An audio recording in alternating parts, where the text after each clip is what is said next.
అనగనగా ఛానల్‌కి అందరికీ స్వాగతం. పిల్లలు, ఇప్పుడు మనం చందమామ కథల నుంచి నల్ల దయ్యం, తెల్ల దయ్యం అనే ఒక కథను వినేద్దాం. 25 ఏళ్ల వయసు వాడైన శేషాచలానికి బాధ్యతలు, బరువులు అంటూ ఏమీ ఉండవు. పని లేదు, పాట లేదు. వాడు ఏ గుడి అరుగు మీద కూర్చుని వాళ్ళు వీళ్ళు వేసిన చిల్లర డబ్బులతోటి గడుపుతూ ఉంటాడు. వాడికి కష్టపడి పనిచేయడానికి ఒళ్ళొంగదు. అయినా బోలెడు డబ్బు సంపాదించాలనే ఆశ మటుకుంటుంది. ఒకరోజు రాత్రి వాడు ఊరికి వెళ్ళగా చెరువుగట్టు మీద చెట్టు కింద పడుకొని నిద్రపోతుంటాడు. ఏదో పెద్ద అలికిడై వాడికే మెలకువొస్తుంది. ఆ చెరువుగట్టు మీద 2 దెయ్యాలు గట్టిగా పోట్లాడుకుంటూ ఉంటాయి. ఒక పిశాచేమో తెల్లగా ఉంటుంది. ఇంకొకటేమో నల్లగా ఉంటుంది. శేషాచలానికి దెయ్యాల భయం ఉండదన్నమాట. వాడు లేచి కూర్చుని, అర్ధరాత్రి ఏమిటి గొడవ? ఏ వల్ల కట్టుకుపోయి చావండి అని కోపంగా పెద్దగా కేక పెడతాడు. ఇంకా 2 దెయ్యాలు పోట్లాట మానేసి నువ్వే మా తగు తీర్చాలి అని చెప్పి శేషాచలం కాళ్ళ దగ్గర కూలబడతాయి. మరే పాపం, నాకు పనేమీ లేదనుకున్నారా? వెళ్ళిరండి అంటూ చిరాకు పడతాడు ఆ శేషాచలం. బాబు అట్లా అనకు. నువ్వు చెప్పిందే సరైన తీర్పుగా మేము ఒప్పుకుంటాము. మాలో ఎవరు అందంగా ఉంటారు అని ఆ 2 దెయ్యాలు బతిమాలాడతాయి. ఇంకా శేషాచలం ఏదో చెప్పబోతుండగా, నేను తెల్లగా ఉంటాను కదూ, చాలా అందంగా ఉంటాను గదా అని చెప్పి ఒక దెయ్యం అంటుంది. ఇంకొక దెయ్యమేమో, ఇది బొగ్గు మొక్కలా ఉంటుంది గదూ అని చెప్పి అంటుంది ఆ తెల్లగా ఉన్న దెయ్యం. నేను నల్లగా అందంగా ఉంటాను గదూ, ఇదేమో పిండి బొమ్మలా ఉంటుంది అని చెప్పి అంటుంది ఇంకొక దెయ్యం. నేను మిమ్మల్ని చూడడం ఇదే మొదటిసారి. అప్పుడే అభిప్రాయం ఎలా చెప్తాను? మళ్ళీ రండి అని చెప్పంటాడు ఆ శేషాచలం. మేం మళ్ళీ అమావాస్యకి చెట్టు దగ్గరకొస్తాము. ఈ లోపల నువ్వు బాగా ఆలోచించి మాలో ఎవరు అందంగా ఉన్నారో చెప్పాలి అని చెప్పంటాయి ఇంకా 2 దెయ్యాలు. ఇంకా ఆగండి.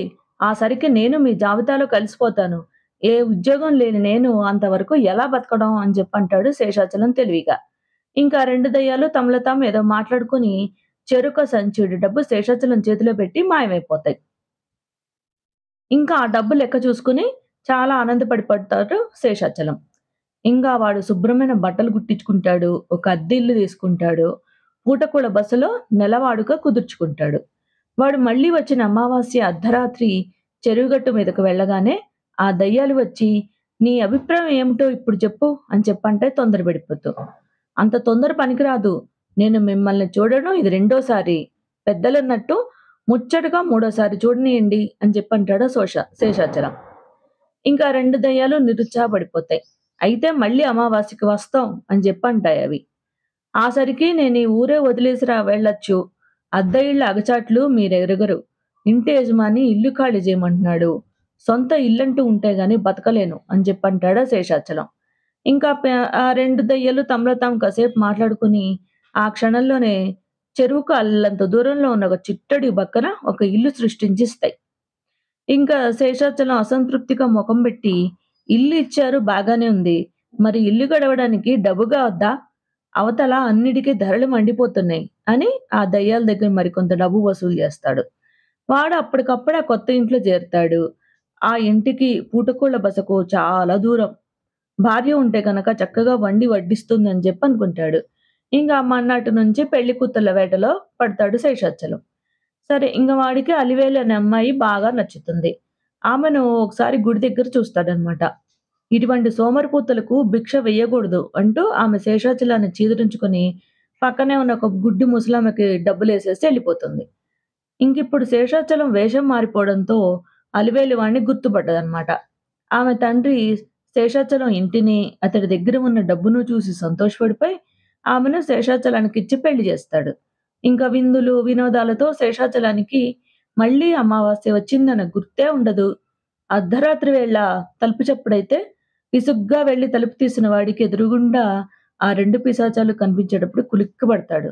భార్య వాటిని చూసి ఎక్కడ దడుచుకుంటుందో అని, మీకు బుద్ధంటూ లేదు, ఏకంగా ఇంటికి వచ్చేయడమా? పదండి అంటూ ఆ శేషాచలం ఆ 2 దెయ్యాల్ని ఇంటికి దూరంగా తీసుకెళ్తాడు. ఆలోచించావా? నేను బావుంటాను గదూ అని ఒక తెల్ల పిశాచం అంటుంది. నువ్వు జెప్పు, నల్లగా ఉన్న నేను బావుంటాను గదూ, కళగా ఉంటాను గదూ అని చెప్పి ఆ నల్ల దెయ్యం అంటుందనమాట. ఇంకా శేషాచలం గట్టిగా గొంతు సవరించుకొని, మీ మొహాలు మండ, నలుపు తెలుపులేం లేదు. అంతా డబ్బులోనే ఉంది. అది ఉంటే ఎన్ని లోపాలు గూడా కప్పబడిపోతాయి. అది లేనివాడిలో లేని లోపాలు గూడా కనిపిస్తుంటాయి. నా దగ్గర డబ్బు లేనప్పుడు నన్ను చీదరించుకున్న మనిషి డబ్బు జరగానే నన్ను సంతోషంగా పెళ్లి చేసుకుంది. కనుక అందచందాలు, మంచి మర్యాద లాంటివన్నీ డబ్బెక్కడ ఉంటుందో అక్కడే ఉంటాయి. అది సరే కొత్తగా పెళ్లి చేసుకున్నాను. బోలెడు ఖర్చులున్నాయి. డబ్బు కావాలి అని జెప్పంటాడు. శేషాచలం చెప్పిందంతా విన్న పిశాచాలు తెల్లమొహం వేసి, "నిజమే సుమా! మా కళ్ళు తెరిపించావు. మా దగ్గర ఉన్న డబ్బులో చాలా భాగం నీకే ఇచ్చేశాము. మా డబ్బు మేము పట్టుకుపోతాం" అంటూ మాయమైపోతాయి. ఇంకా మరుక్షణం అక్కడ ఇల్లు లేదు, ఇంట్లో డబ్బు లేదు. "ఏమైందండి? ఏమిటి విచిత్రం?" అంటూ అలివేలు ఆశ్చర్యంగా శేషాచలాన్ని అడుగుతుంది. ఇన్నాళ్ళు ఎలా బతికినా ఇప్పుడు భార్యను పోషించడానికైనా కష్టపడి పనిచేయాలని చెప్పి నిశ్చయించుకున్న శేషాచలం భార్యకు జరిగిందంతా చెప్పి నన్ను క్షమించు అంటూ తల వంచుకుంటాడు.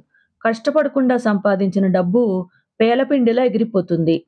ఆ రోజు గుడి దగ్గర నేను అసహించుకుంది నిన్ను గాదు, నీలోని సోమరిపోతును. ఇప్పటికైనా నువ్వు నీ కాళ్ళ మీద నిలబడితే గనక మునుపటి కన్నా మిమ్మల్ని ఎక్కువగా గౌరవిస్తాను అని చెప్పంటుంది శేషాచలం భార్య అలివేలు.